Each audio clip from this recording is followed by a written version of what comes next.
Netizen dibuat greget dengan sebuah video yang menunjukkan aksi nyeleneh seorang emak-emak yang kendarai motor sambil berdiri. Pasalnya, aksi emak-emak kendarai sepeda motor tersebut membuat dirinya hampir terserempet oleh sebuah truk yang melintas.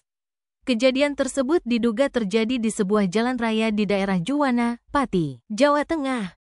Para netizen dibuat greget sekaligus kesal atas aksi emak-emak yang dikatakan membahayakan dirinya juga orang lain tersebut. Ditambah lagi emak-emak itu terlihat tidak mengenakan helm saat berkendara menggunakan sepeda motor, padahal sudah ketentuannya untuk memakai helm saat berkendara demi keselamatan.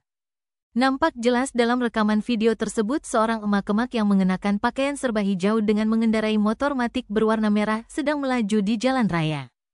Dia melaju di jalan raya menggunakan sepeda motor sambil berdiri, sampai pada saat akan berbelok hampir terserempet oleh truk yang lewat di depannya. Terdengar teriakan dari orang-orang dalam video yang berada di lokasi saat kejadian itu berlangsung. Beruntung tidak ada korban jiwa ataupun luka dalam peristiwa tersebut.